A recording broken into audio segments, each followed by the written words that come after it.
Hello students, welcome back to my YouTube channel mathematics से CA Bani Kohli. तो आज हम अपना most important topic revision class में स्टार्ट कर रहे हैं एन्युटीज। एन्युटीज बताने से पहले मैं आपको बताना चाहूंगा कि प्रेजेंट वैल्यू और फ्यूचर वैल्यू क्या होता है। हमें ये लगता है कि प्रेजेंट वैल्यू और फ्यूचर वैल्यू जो दो टर्म्स हैं ये एन्युटीज टॉपिक में ही है, जबकि ऐसा नहीं है। जो अब तक हम पढ़ के आ चुके हैं प्रेजेंट वैल्यू और फ्यूचर वैल्यू के कॉन्सेप्ट उसमें भी हैं। हमने अब तक जो टॉपिक पढ़ा वो मैं आपको थोड़ा सा आइडिया दे देता हूँ, रुकिए।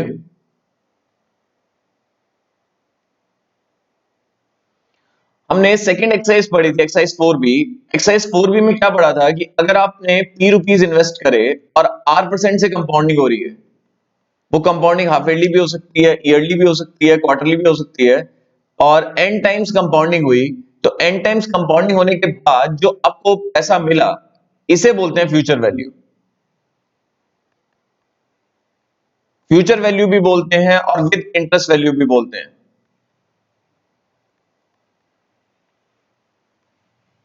और जितना पैसा आपने लगाया उसे प्रिंसिपल बोलते हो आप, और उसे दूसरा नाम प्रेजेंट वैल्यू भी बोलते हैं। मतलब आज की तारीख में पैसा कितना लगाएं कि जिससे भविष्य में आपको इतना मिल जाए।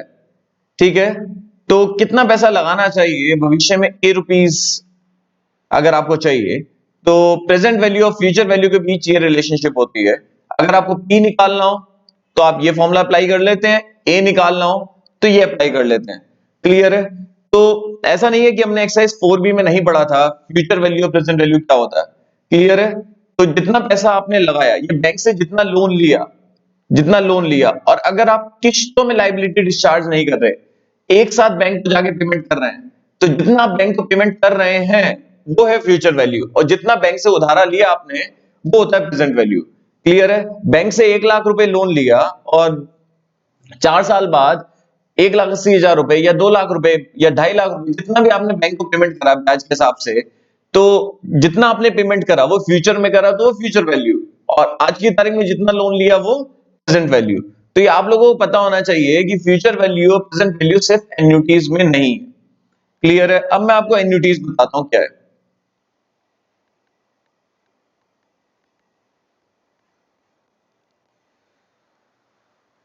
तो बच्चों एन्युटीज होता क्या है? एन्युटीज होता है बच्चों सीक्वेंस ऑफ पेमेंट।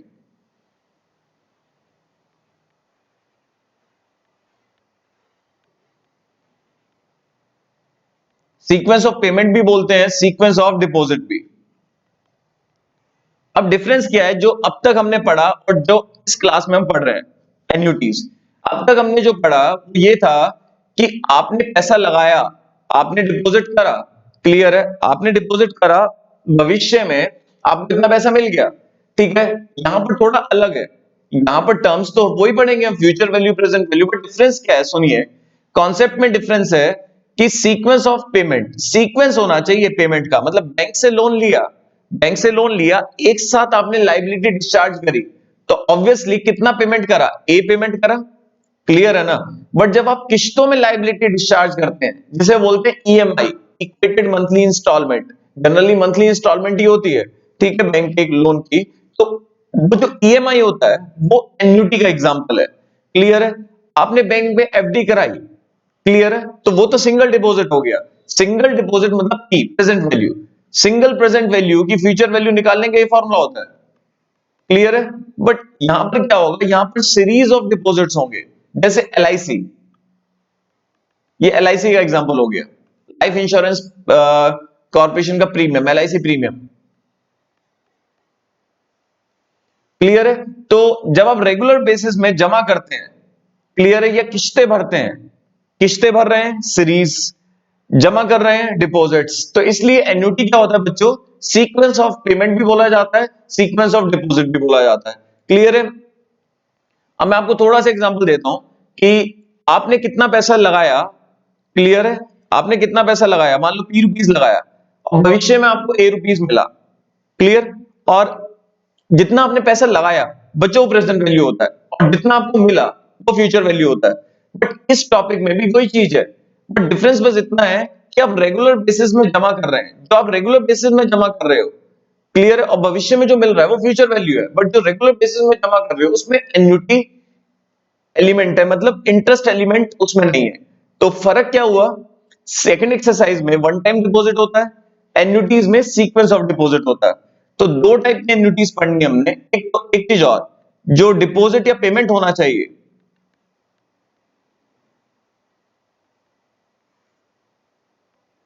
वो यूनिफॉर्म होना चाहिए, यूनिफॉर्म अमाउंट होना चाहिए,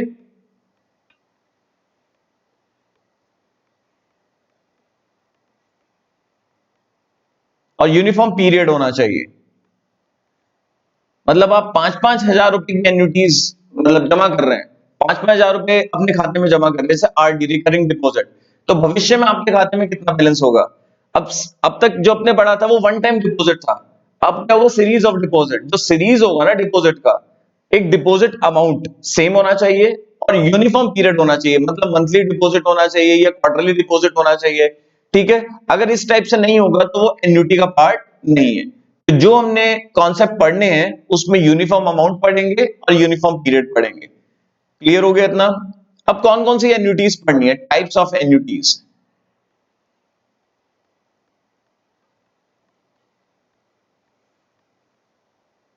टाइप्स ऑफ एन्युटीज में हमें दो चीजें पढ़नी है। एक तो ऑर्डिनरी एन्युटी, वन टाइप, और दूसरी एन्युटी बच्चों होती है एन्युटी ड्यू। ठीक है, अब ऑर्डिनरी एन्युटी कौन सा होता है, जब आप एट द एंड जमा करते हैं या at the end of each period आप किस्तें भर रहे हैं, जो भी पेमेंट भी हो सकता है, डिपॉजिट भी, और ये होता है एट द बिगनिंग।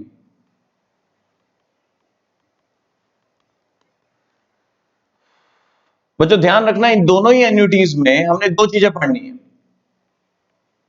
एक प्रेजेंट वैल्यू, ऐसा नहीं है कि प्रेजेंट वैल्यू मैं पहले बताऊंगा, वो तो हेडिंग ऐसे लिख लिया मैंने, प्रेजेंट वैल्यू और फ्यूचर वैल्यू। इसमें भी एक प्रेजेंट वैल्यू पढ़ना है हमने,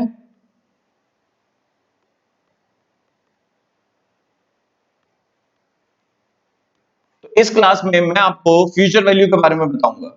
बहुत ध्यान से सुनिएगा, अब तक जो आपने पढ़ा वो सुनिए। आपने बैंक में जाके एफडी करा ली, उसके बाद आप बैंक में सिर्फ मेच्योरिटी पीरियड पे गए, मतलब 10 साल की एफडी है तो 10 साल बाद पैसा लेने गए। क्लियर है? बट एन्युटी में ऐसा नहीं है, आप रेगुलर बेसिस में पैसा जमा कर रहे हैं।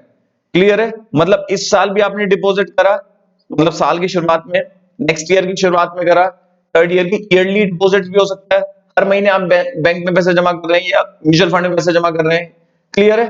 तो डिफरेंस क्या हुआ, डिफरेंस क्या हुआ, उसमें था कि अगर आप पी रुपीज जमा कर रहे हो तो आपके अकाउंट में कितना बैलेंस होगा, तो जो बैलेंस होगा वो फ्यूचर वैल्यू।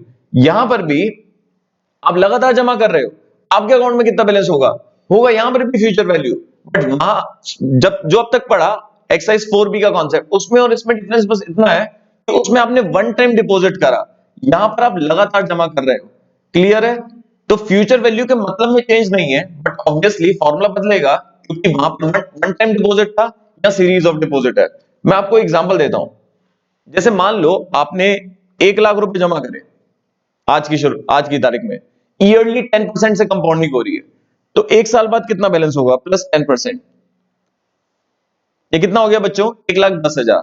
फिर 10%, 10% ऐसे होता था ना कि वन टाइम डिपॉजिट करा, बट नहीं, एक साल बाद ये बैलेंस है, फिर आपने 1 लाख रुपए और डाल दिए क्योंकि सीक्वेंस ऑफ डिपॉजिट है। अब नेक्स्ट ईयर आपको किस पे इंटरेस्ट मिलेगा, ऑब्वियसली इनिशियल डिपॉजिट पे, उस पे जो इंटरेस्ट कमाए उस पे, और जो अब डिपॉजिट करा उस पे भी।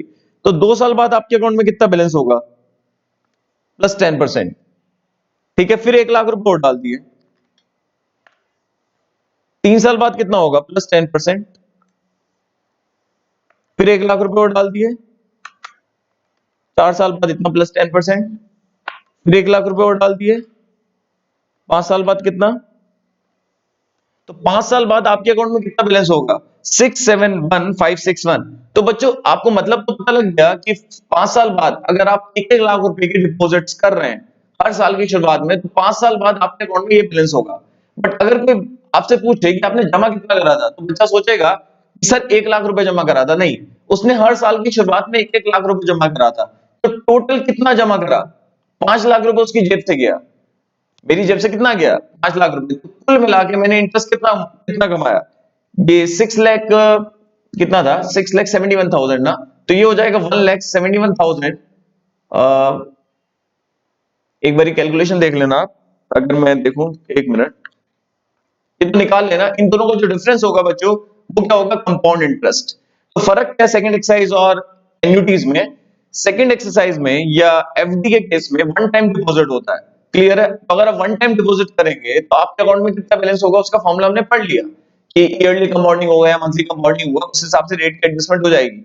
जबकि एन्युटीज में क्या होता है, एन्युटीज में क्या होता है कि अगर हम मंथली जमा कर रहे हैं, मंथली एन्युटी है, तो मंथली कंपाउंडिंग होगी। क्वार्टरली कंपाउंडिंग कब होगी, जब क्वार्टरली डिपॉजिट्स होंगे।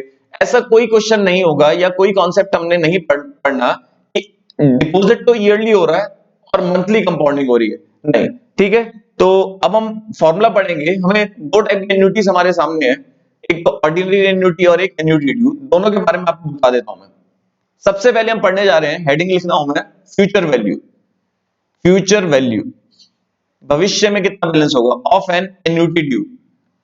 एन्युटी ड्यू का मतलब जब आप बिगनिंग में जमा कर रहे हैं। तो स्टडी मटेरियल में इसका फॉर्मूला नहीं है, कोई भी एडजस्टमेंट करके बना रखा है, बट मैं आपको फॉर्मूला बताऊंगा।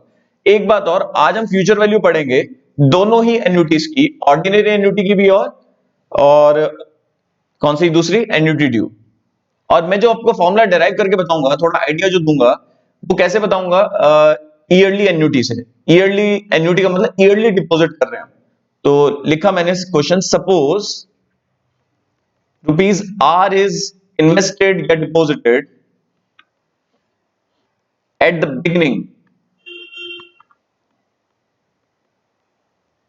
बिगिनिंग ऑफ ईच ईयर,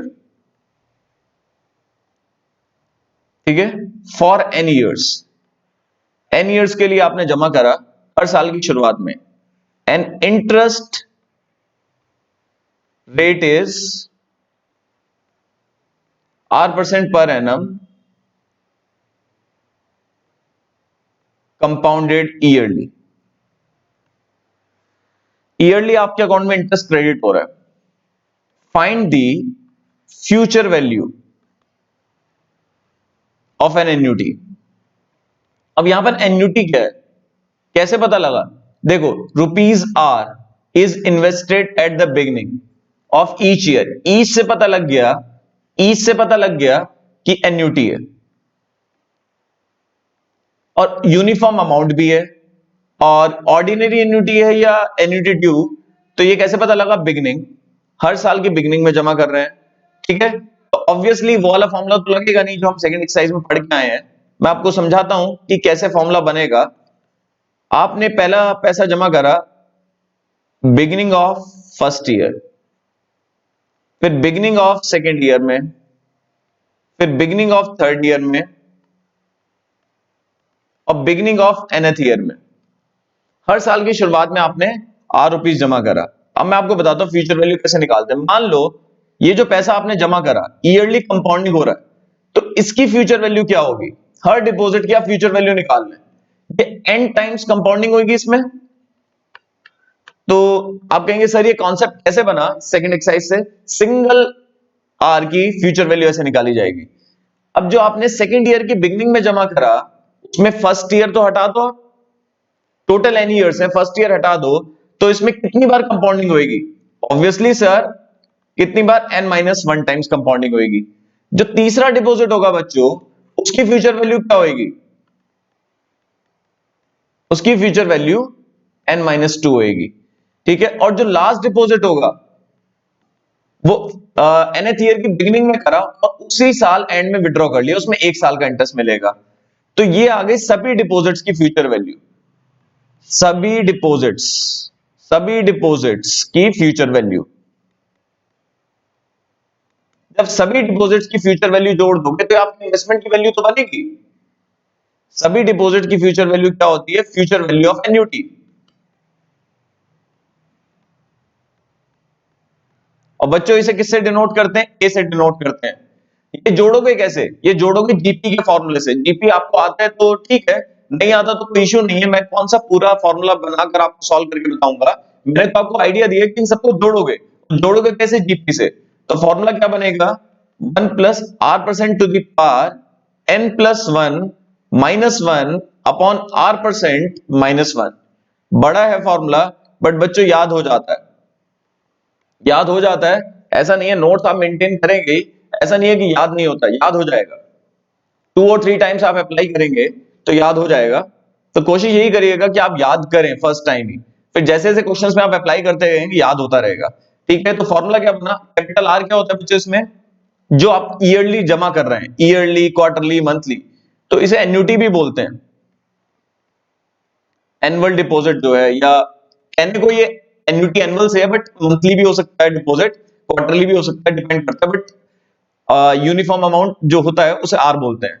ए भविष्य में जो आपको पैसा मिला, और एन नंबर ऑफ डिपॉजिट्स, इसमें एन क्या है, नंबर ऑफ डिपॉजिट्स। मंथली होगा तो एक साल में 12 होंगे, क्वार्टरली होगा तो एक साल में 4, वो सब वही बात है। आर जिस रेट से कंपाउंडिंग हो रही है, जिस रेट से कंपाउंडिंग हो रही है, वो मंथली रेट भी हो सकता है, क्वार्टरली रेट भी हो सकता है, एडजस्टमेंट के बाद जो भी बैठेगा। और अगर आपसे पूछ लिया एग्जाम में कि कंपाउंड इंटरेस्ट बताओ कितना है, और एक्यूमुलेटेड इंटरेस्ट, तो बताइए बच्चों इंटरेस्ट कितना कमाया, भविष्य में आपके खाते में कितना बैलेंस है ए, और आपने एन डिपॉजिट्स करे और एक डिपॉजिट में ₹r का पैसा जमा करा। ठीक है, तो आपकी जेब से कितना गया, कितना डिपॉजिट हुआ, और कितना आपको मिला, इन दोनों का डिफरेंस। तो जल्दी जल्दी जल्दी में ये मिस्टेक नहीं करना, ए माइनस आर ना करना। आर डिपॉजिट नहीं है, आर के एन डिपॉजिट्स हैं, तो नंबर ऑफ डिपॉजिट्स एन है, value of each deposit R है, तो टोटल डिपॉजिट्स कितने हो गए और इतना आपको मिला, तो इन दोनों का डिफरेंस क्या हो गया, कंपाउंड इंटरेस्ट। तो अभी मैंने जो आपके सामने 671 समथिंग निकाला था, मैं आपके सामने फॉर्मूले से निकाल रहा हूं। उस क्वेश्चन में जो मैंने आपके सामने क्वेश्चन रखा था, उसमें 1 लाख रुपए आप ईयरली जमा कर रहे थे बिगिनिंग में, और रेट था आपका 10% पर एनम। तो भविष्य में आपके खाते में कितना बैलेंस था, 5 टाइम्स डिपॉजिट्स हुआ था। फॉर्मूला होता है capital R into 1+r% to the power n+1 -1 upon r% -1। 1 lakh रुपए के डिपॉजिट्स हैं, 10% से कंपाउंडिंग हो रही है, नंबर ऑफ डिपॉजिट्स 5 है, 5+1 6। तो बच्चों पहले ब्रैकेट को सॉल्व करो, 1.1 10/100 ना, 1.1 इसकी पावर 6 चाहिए, इंटू 2 3, इंटू करोगे तो पावर में 1 का टेबल चलेगा, 2 3 इंटू कर तो 3 का टेबल चलेगा 6, फिर -1 डिवाइड बाय 10%, फिर -1 इंटू 1 लाख, 6,71,561। तो यही आपका आया था अगर आप कैलकुलेटर पे कर रहे थे डायरेक्ट। क्लियर है वो जो मैंने आपको समझाया था, बट बेटर फॉर्मूला ही होता है, क्योंकि अगर डिपॉजिट ज्यादा हो तो कैलकुलेटर पे और समय लगेगा बिना फॉर्मूले के। तो अमाउंट तो हो गया आपका ₹6,71,561। कुल मिला के बच्चों कंपाउंड इंटरेस्ट कितना हुआ,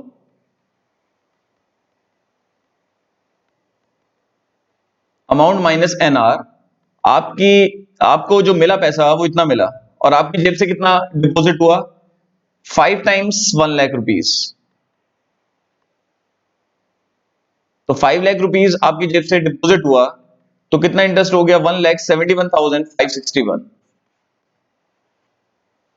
ठीक है, तो कंपाउंड इंटरेस्ट भी निकालना सीख लिया आपने, और अमाउंट निकालना भी सीख लिया।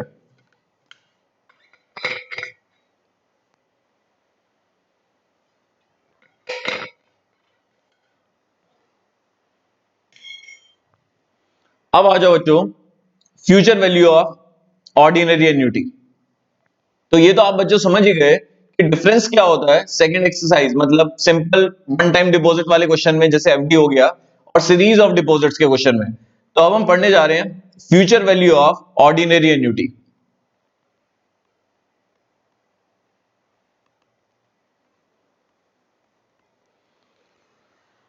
इसमें क्या है, एंड में डिपॉजिट होगा, end of first year, same चीज है फर्स्ट ईयर की एंड में, ठीक है। आपने ₹8 जमा करे, सेकेंड ईयर के एंड में आपने ₹8 जमा करे, थर्ड ईयर के एंड में आपने ₹8 जमा करे, और nth ईयर के एंड में आपने ₹8 जमा करे। बहुत ध्यान से सुनना, आपने फर्स्ट ईयर के एंड में जमा करा है, तो फर्स्ट ईयर के एंड में जमा करा तो फर्स्ट ईयर का इंटरेस्ट मिलेगा नहीं। मान लो फर्स्ट ईयर के एंड में जमा करा, 10th ईयर के एंड में निकाल लिया, तो 9 टाइम्स कंपाउंडिंग हुई ना, तो फ्यूचर वैल्यू पहले डिपॉजिट की क्या होगी। जब कुछ नहीं कह रखा होता तो हम ऑर्डिनरी एन्युटी मानते हैं, पर ध्यान रखना यहां चलो मेंशन है, दूसरे डिपॉजिट की फ्यूचर वैल्यू क्या होगी। 2 साल शुरू के चले जाएंगे, थर्ड ईयर के एंड में करा तो 3 साल चलेगा ये, और जो nth ईयर के एंड में करा वो तो एक स्कीम का पार्ट था तो जमा करा, बाकी आपको पैसा तो जितना जमा करा उतना ही आपको मिल जाएगा, क्योंकि एंड में जमा करा, एक बार भी कंपाउंडिंग नहीं होगी। एंड में जमा करा, एंड में विड्रॉ कर लिया, इन सबको जोड़ दोगे तो आएगा future value of an ordinary annuity. बच्चों जोड़ोगे कैसे, जोड़ोगे कैसे, ये जोड़ोगे जीपी के फॉर्मूले से, बट हमें तो फॉर्मूला याद करना है। फॉर्मूला क्या बनेगा, R into 1+r% to the power n minus 1 upon r%। अब मैं आपको पहले कैलकुलेटर में बता देता हूं, फिर फॉर्मूले से भी बताऊंगा। ये फॉर्मूला जीपी से बना, मान लो आपने फर्स्ट ईयर के एंड में जमा करा, सेकंड ईयर के एंड में जमा करा, फिफ्थ ईयर के एंड में जमा करा और विड्रॉ कर लिया फिफ्थ ईयर के एंड में, 1 लाख रुपए एंड में जमा करे, ठीक है, फर्स्ट ईयर के एंड में। आफ्टर सेकंड ईयर आपके अकाउंट में ये बैलेंस होगा, फिर 1 लाख रुपए और डाल दिए। आफ्टर थर्ड ईयर प्लस 10%, फिर 1 लाख रुपए और डाल दिए। After fourth year plus 10%, 1 lakh रुपए और डाल दिए। आफ्टर फिफ्थ ईयर ये बैलेंस और 1 लाख रुपए और डाल दिए, तो आपके अकाउंट में बैलेंस आया 610510। क्लियर है। अगर आप इसे फॉर्मूले से करते, 1 लाख रुपए की एन्युटी है, ईयरली एन्युटी है, ईयरली डिपॉजिट्स हैं 5, निकालिए 1.1, इसकी पावर 5 चाहिए, इंटू 2 3 इंटू करेंगे तो पावर 1 का टेबल चलेगा, दोबारा लिख लेता हूं, इंटू 2 3 4 5, अब -1, ठीक है। अब क्या होगा, ये हमने सॉल्व कर लिया, ये सॉल्व कर लिया, डिवाइड बाय 10%, कैलकुलेटर पे डिवाइड बाय 10%, ठीक है, इनटू 1 लाख, तो वही आया 610510।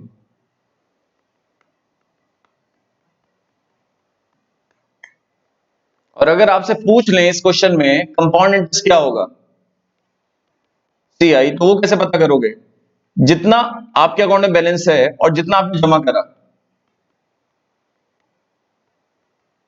110, ये हो गया कंपाउंड इंटरेस्ट। क्लियर है। तो हमने 2 फॉर्मूलेस पढ़ लिए बच्चों, कि अगर आप एंड में जमा करते हैं, at the end of each year, each half year, जो भी एडजस्टमेंट होगी आर में और एन में हो जाएगी, ठीक है। तो अगर आप एंड में जमा कर रहे हैं, वो end of each year, each quarter, each half year, each month, कुछ भी हो सकता है, ठीक है, तो ये फॉर्मूला लगेगा। और अगर आप बिगिनिंग में जमा कर रहे हैं तो आपके अकाउंट में कितना बैलेंस होगा, उसके लिए फॉर्मूला लगेगा। तो हम स्टडी मटेरियल के कुछ क्वेश्चंस कर लेते हैं फ्यूचर वैल्यू के।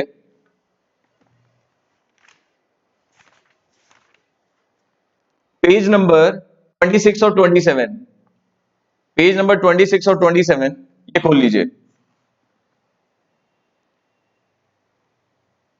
पहचानना पड़ेगा कि एन्युटी है या नहीं, और एन्युटी है तो कौन सी एन्युटी है, ऑर्डिनरी एन्युटी है या एन्युटी ड्यू है, और कौन सी एन्युटी की प्रॉब्लम है या नहीं, फिर ये देखना है कि कौन सी एन्युटी है, ऑर्डिनरी है या एन्युटी ड्यू है, और फिर ये देखना है कि फ्यूचर वैल्यू है या नहीं। क्लियर है। अभी आपको प्रेजेंट वैल्यू एन्युटी के केस में नहीं पता, बट इतना तो आइडिया है कि फ्यूचर वैल्यू है या नहीं, कि आपको देख के पहचानना है, ठीक है। एग्जाम्पल नंबर 26, और जब कुछ पता नहीं लग रहा हो कि ऑर्डिनरी है या एन्युटी ड्यू, तो हमेशा ऑर्डिनरी एन्युटी मानते हैं। फाइंड दी फ्यूचर वैल्यू, यहाँ तो क्लियरली लिख दिया फ्यूचर वैल्यू एन्युटी। एन्युटी कितने रुपए की है? 500 रुपए की है। मेड ईयरली, ईयरली एन्युटी है, क्लियर है। 7 इयर्स तक की एन्युटी है, तो नंबर ऑफ डिपॉजिट 7 होंगे। और ईयरली कंपाउंडिंग हो रही है, किस रेट से कंपाउंडिंग हो रही है? रेट मेंशन है 14% और हिंट भी दिया हुआ है। तो एग्जांपल नंबर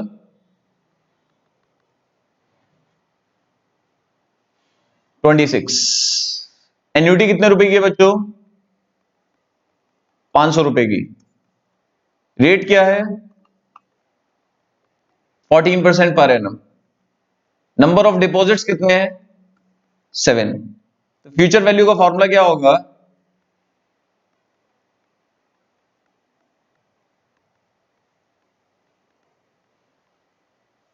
ठीक है, ये फ्यूचर वैल्यू का फॉर्मूला होगा। जब कुछ नहीं कह रखा होता तो ऑर्डिनरी एन्युटी मानते हैं। 500 रुपए की एन्युटी है, 14% रेट हो गया 14/100, और 7 डिपॉजिट्स हैं। अब हिंट में ये वैल्यू दी हुई है 1.14 टू द पावर 7।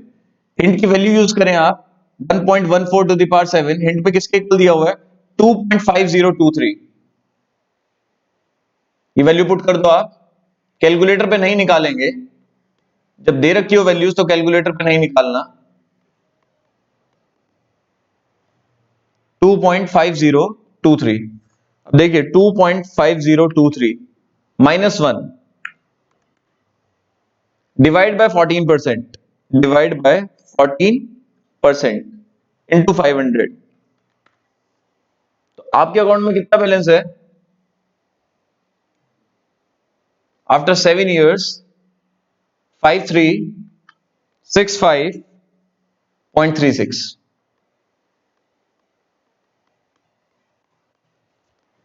ये आपके अकाउंट में बैलेंस है। ठीक है, अगर आपसे इंटरेस्ट पूछ लें तो 500 रुपए की एन्युटीज, कितनी एन्युटीज होंगी? 7 एन्युटीज हैं, तो आपकी तरफ से डिपॉजिट कितना हुआ? 500 इंटू 7। 7 ईयर्स तक आपने लगातार पैसा जमा करा, और 3500 इसमें से माइनस कर देना, कंपाउंड इंटरेस्ट आ जाएगा। ठीक है बच्चों, ये तो हो गया आपका एग्जांपल नंबर 26। अब 27 और 28 करेंगे।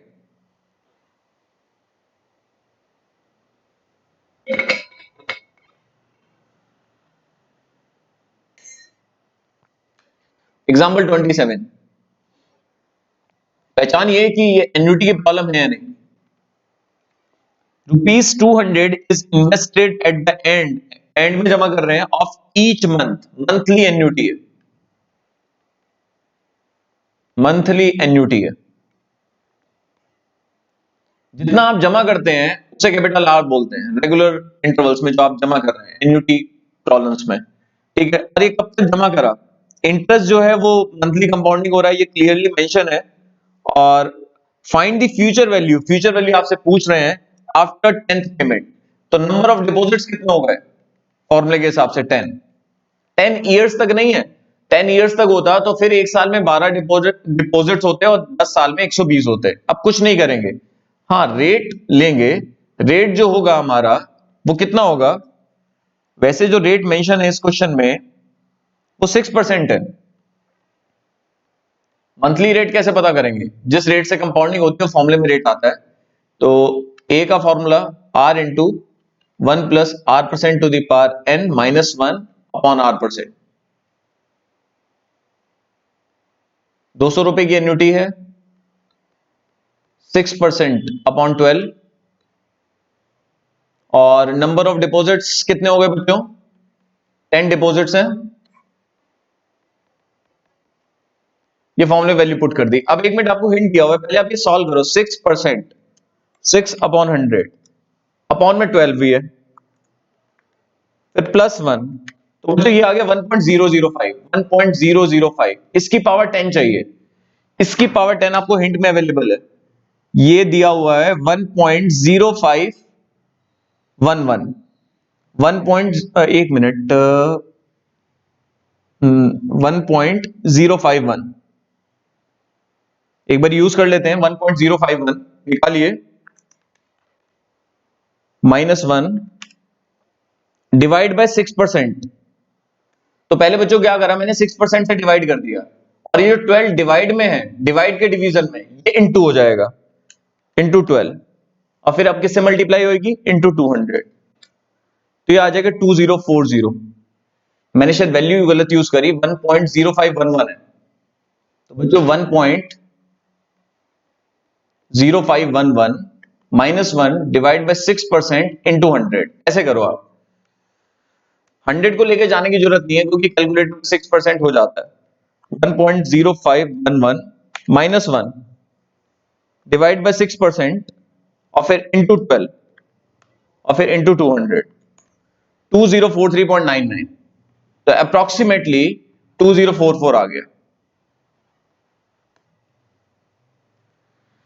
ठीक है, तो ये वैल्यू हिंट में दी हुई थी तो हमने हिंट यूज कर लिया। वो पहले मैंने वैल्यू जो ली थी वो 1.051 ले ली थी गलती से, तो हमें एन्युटी फ्यूचर वैल्यू के कॉन्सेप्ट्स अप्लाई करने आ गए। लास्ट एग्जांपल इस क्लास का एग्जांपल नंबर 28। अभी बहुत अच्छे से पढ़ेंगे। Z invest ₹10,000। अब इन्वेस्टमेंट के क्वेश्चन तो सेकंड एक्सरसाइज में भी थे, क्या ये एन्युटी है? Every year, every year, every year, ये तो हो गया यूनिफॉर्म पीरियड, और यूनिफॉर्म अमाउंट कितना है? 10,000, तो एन्युटी है, तो 10,000 रुपए की एन्युटी हो गई ईयरली। स्टार्टिंग फ्रॉम टुडे, ये लिखा है starting from today. Starting from today का मतलब बिगिनिंग, तो हर साल की बिगिनिंग में आप जमा कर रहे हैं, ईयरली एन्युटी है, और 10 सालों तक, तो नंबर ऑफ डिपॉजिट्स हो गए 10, और रेट कितना दिया हुआ है? जिस रेट से कंपाउंडिंग हो रही है 8% के रेट से। वही आपसे फ्यूचर वैल्यू पूछ रहे हैं, तो future value of annuity due formula क्या होता है बच्चों? Capital R into 1 plus R% to the power n+1 -1 upon R% -1। तो बच्चों ये क्लियर हो गया होगा आपको। अब फॉर्मूले में वैल्यू पुट करिए। कैपिटल R कितना है? 10,000 रुपए की एन्युटी है, और रेट है 8%, 8/100, नंबर ऑफ डिपॉजिट्स हैं 10, फॉर्मूले में +1 के हिसाब से +1 डिवाइड बाय 8% -1। बच्चों ये तो हो गया 1.08, इसकी पावर मुझे चाहिए 11, बहुत ध्यान से देखिएगा। और मेरे पास जो इंफॉर्मेशन अवेलेबल है 1.08 की पावर 10 है, तो 1.08 की पावर 11 को हम ऐसे लिख सकते हैं 1.08 टू द पावर 10 इंटू 1.08, क्योंकि पावर्स ऐड कब होती हैं? जब मल्टीप्लीकेशन में बेस सेम हो। तो अब हम क्या करेंगे, ये वैल्यू हिंट में अवेलेबल है, इसकी मल्टीप्लाई 1.08 से कर देंगे। तो जो हिंट में वैल्यू अवेलेबल है ये लिखिए 2.15, कैलकुलेटर में लिखिए 2.15, ये वैल्यू हिंट में अवेलेबल है 2.15892500 इंटू 1.08, तो ये हिंट में अवेलेबल थी, तो 2.158925 इंटू 1.08, ये आ गया कैलकुलेटर पे। फिर -1 डिवाइड बाई 8%, -1 डिवाइड बाई 8%, फिर -1 और फिर इंटू 10,000। तो आपके अकाउंट में कितना बैलेंस है आफ्टर 10 years? ₹1,56,454.875। अप्रॉक्स तो अभी करा ही नहीं हमने, 875 अप्रॉक्स करते तो 88 अप्रॉक्स होता। तो ये आपके अकाउंट में बैलेंस है, और जमा कितना करा? क्योंकि आपसे पूछे 10,000 रुपए की एन्युटी है, तो 10 बार डिपॉजिट करा, तो number of deposits 10 into 10,000, 1 lakh रुपए की टोटल डिपॉजिट्स हो गए। तो इन दोनों के बीच में जो डिफरेंस है वो कितना हो गया? Compound interest. तो इसमें से 1 लाख रुपए माइनस कर देना तो कंपाउंड इंटरेस्ट आ जाएगा। तो बच्चों हमने जो कॉन्सेप्ट हमने पढ़ लिया वो future value of ordinary annuity पढ़ लिया और future value of annuity due. तो मैं चाहूंगा कि एक बार आप अच्छे से देखिए, और जो भी डाउट्स हैं वो कमेंट सेक्शन में लिखिएगा, ठीक है, डिफरेंस मैंने आपको क्लियर कर दिया कि पिछली एक्सरसाइजेस और एन्युटी के बीच में डिफरेंस क्या है। तो नेक्स्ट एक्सरसाइज जो कि हमारी प्रेजेंट वैल्यू के टॉपिक की होगी, तो हम अच्छे से करेंगे। उससे पहले आप लोगों का काम है कि इन क्वेश्चंस को एक बार रिपीट करिएगा। इससे related parallel question exercise 4C में है, वो अटेम्प्ट करिएगा। ठीक है बच्चों, चलो अच्छे से पढ़ाई करिएगा। Bye bye.